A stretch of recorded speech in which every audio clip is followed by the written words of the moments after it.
Olá, meus irmãos, que a graça e a paz esteja com todos vocês. Amém? Conforme prometido no vídeo anterior, eu tinha falado que eu ia fazer uma nova postagem sobre o Judas Iscariotes, tá? Hoje o assunto é Judas Iscariotes e o tema de hoje é o seguinte: Deus estava em Judas Iscariotes. Sim, é isso mesmo. Deus estava em Judas Iscariotes. E para a gente entender isso, que Deus estava em Judas, primeiro passo é entender o projeto de salvação, tá? O que Deus pensou quando, até antes de chegar em Judas, entendeu? Então, o que Deus pensou.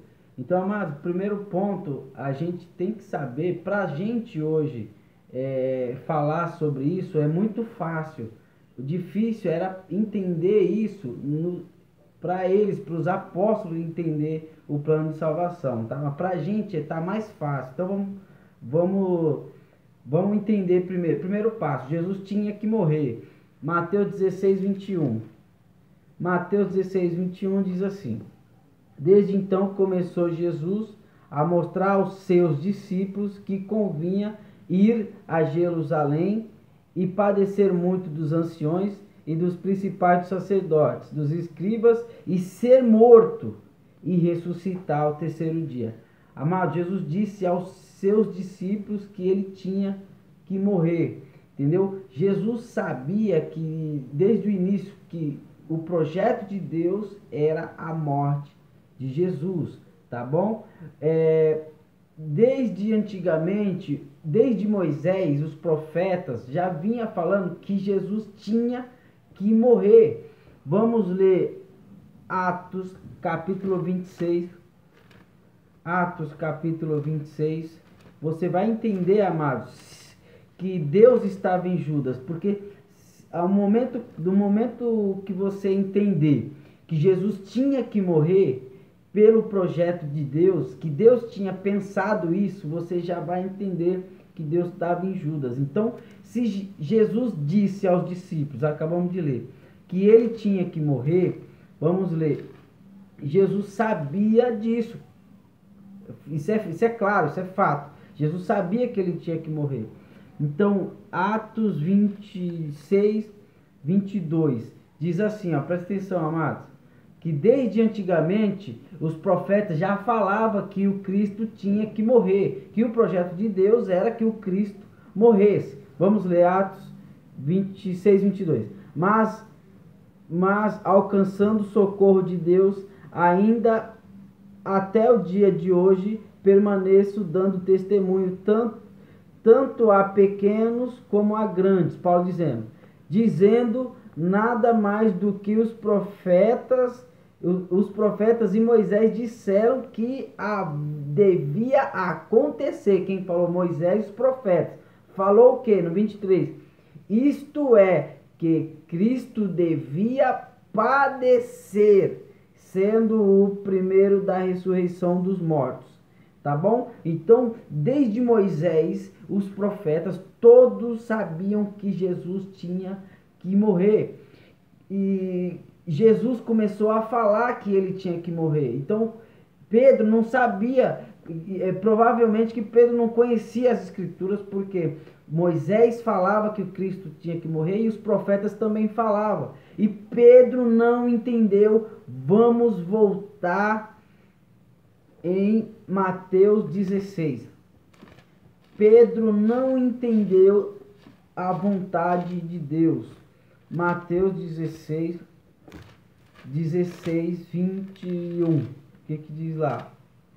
Mateus 16, 21 diz: Desde então começou Jesus a mostrar aos seus discípulos, Judas estava lá, amados, ouvindo isso, que convinha ir a Jerusalém e padecer muito dos anciões, dos principais dos sacerdotes, dos escribas, ser morto e ressuscitar ao terceiro dia. Então, agora entra o Pedro. Olha, presta atenção que fantástico, amados.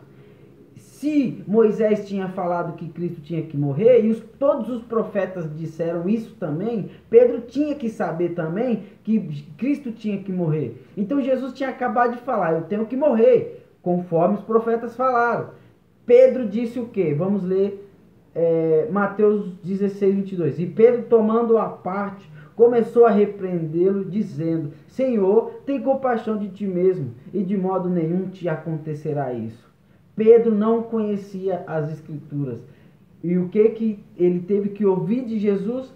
E ele, voltando-se, disse a Pedro: para trás de mim, Satanás, que me serve de escândalo, porque não compreende as coisas que são de Deus, mas somente as coisas que estão dos homens. Então, amado, Pedro, eu entendo duas coisas aqui. Primeiro, que Pedro não conhecia as Escrituras, que Jesus tinha acabado de falar que o Cristo tinha que morrer.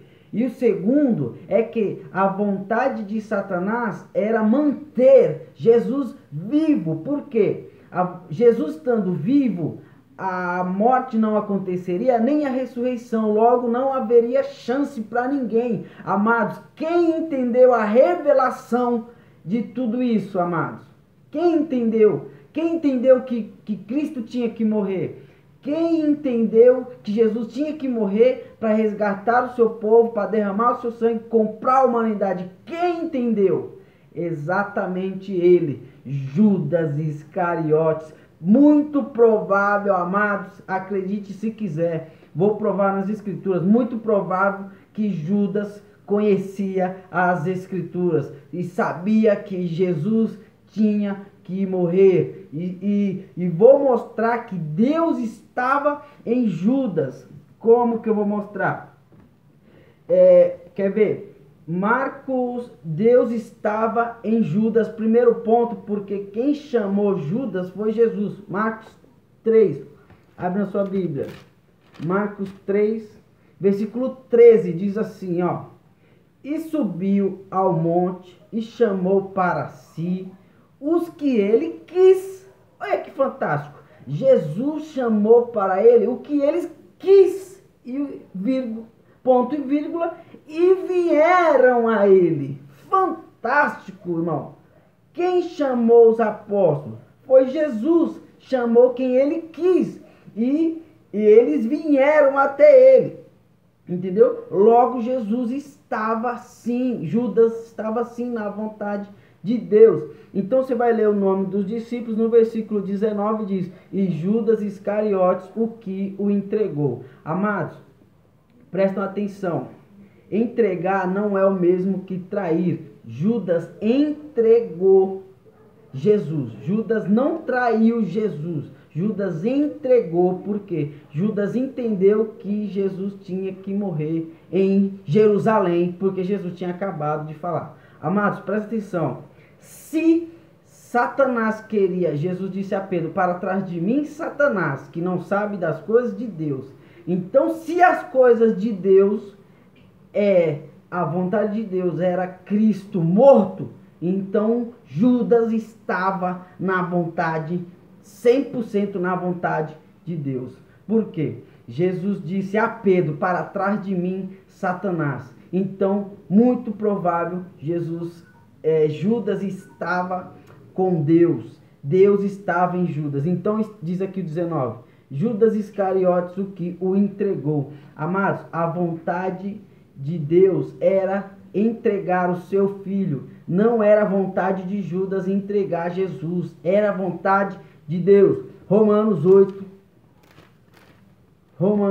31. Deus estava em Judas. Amados, não me importa que se você conhece, se você aprendeu errado, sempre há tempo de mudança. Nunca é tarde para aprender, tá bom, amado? Então, quem entregou o filho foi o próprio Deus. Romanos 8, 31 e 32. Não era a vontade de Judas, mas sim vontade de Deus. Romanos 8, 31 e 32. Que diremos, pois, a estas coisas? Se Deus é por nós, quem será contra nós? Aquele que nem mesmo o seu próprio filho poupou, antes o entregou por todos nós. Foi Deus que entregou o seu filho, não foi o Judas. Fantástico! Logo, Deus estava em Judas. Fantástico, irmão. Deus estava em Judas. Era a vontade de Deus que o filho fosse entregue. Atos 2:22. Não era a vontade de Judas que o filho fosse entregue. Judas entendeu o que Cristo tinha falado, entendeu o que os profetas falavam, que Cristo tinha que morrer. Logo, Judas não é vilão, Judas é herói. Se o Cristo não morre, não teria salvação. Logo, Judas estava 100% na vontade do Pai. Vamos ler se em Marcos 3:13, Marcos 3:19, Judas, aquele que entregou, quem entregou o filho foi o próprio Deus. Romanos 8:31 e 32. E vamos ler agora Atos 2:22. Diz aqui: varões israelitas, escutai estas palavras. A Jesus o Nazareno, varão aprovado por Deus entre vós, com maravilhas e prodígios e sinais que Deus fez por ele por meio de vós, como vós mesmos sabeis. A este que vos foi entregue pelo determinado conselho e presciência de Deus. Jesus foi entregue pelo conselho e pela presciência de Deus. Então Deus estava em Judas. Fantástico, mano. Deus estava em Judas. Quem levantou? Deus estava em Judas, amado. Deus estava em Judas. Deus estava em Herodes. Vamos ler João 19. Vamos ler 19. Vamos ler. Deus estava por trás de tudo, amado. Deus estava em Herodes, não, em Pilatos. Deus estava em Pilatos. João 19, versículo 10 e 11 diz assim, ó. E disse-lhes, pois Pilatos, não me falas a mim? Não sabes que tenho poder para te crucificar e poder para te soltar? O que Jesus falou? Jesus respondeu, nenhum poder terias contra mim, se de cima não te fosse dado. Fantástico, irmão. Fantástico. Nenhum poder teria contra mim, se de cima não te fosse dado. Então o poder de Pilatos vinha do Pai, porque o Pai queria entregar seu filho.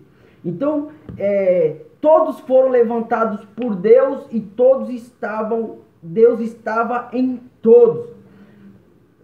Deus estava em Pilatos, executando a sua vontade. Deus estava em Herodes, Deus estava em Caifás, Deus estava em Anás, e Deus estava principalmente em Judas, porque ele queria entregar o seu filho pelo povo. Vamos ver isso. Deus levantou Pilatos, Caifás, Anás, Judas. Atos capítulo 24. Não, Atos 4. Desculpa, irmão. Atos 4. Olha o que diz. Atos 4, versículo 27. Diz assim: porque verdadeiramente contra o teu santo filho Jesus, que tu ungiste, se levantaram não só Herodes, mas Pôncio Pilatos, os gentios e os povos de Israel. Foi levantado Caifás, foi levantado o Judas, Anás, todos foram levantados para quê? Versículo 28, para fazerem tudo que tua mão e o teu conselho tinha anteriormente determinado que se havia de fazer. Fantástico, irmão. Deus estava em Judas e Deus salvou o Judas, porque Judas foi entregue a Jesus por Deus. Marcos 3:13. Vamos voltar lá. Marcos 3:13, que diz aqui. Presta atenção nessa passagem, irmão. Marcos 3:13 diz assim: Marcos 3:13. Subiu ao monte, chamou para si os que ele quis. Jesus chamou quem ele quis. E como termina a frase? E vieram para ele. E vieram para ele. Ele chamou todo o que ele quis e eles vieram para ele. Agora leia Mateus, João 6. Vou finalizar agora, irmão. João 6. Se os discípulos foram a ele, olha o que João diz, que fantástico. João 6:37. Todo que o Pai me dá, virá a mim. E os apóstolos foram até ele. Então Judas foi até ele porque o Pai deu Judas para Jesus. E o que Jesus fala? Todo aquele que vem a mim de maneira nenhuma o lançarei fora. Porque eu desci do céu não para fazer a minha vontade, mas a vontade daquele que me enviou. E a vontade daquele que me enviou é que nenhum de todos que eles me deu se perda. Se Judas foi até Jesus em Marcos 3,13, foi o Pai que deu Judas para Jesus. Então, tudo, Deus estava por trás de tudo, Deus estava em Judas. Quem entregou o filho foi o próprio Deus. Quem estava em Pilatos era o próprio Deus, executando a sua vontade. A autoridade de Pilatos vinha do próprio Deus, entendeu, irmão? Então, Deus estava em Judas. Efésios 4:6. Efésios 4:6. Que diz... Leia, irmão, leia Efésios 4:6. Vai dizer que Deus é Pai de todos, é Pai de todos, é sobre todos e está em todos. Em Judas e tudo. Tá bom? Deus está em todos. Se inscreve no canal, para a glória de Deus. Amém.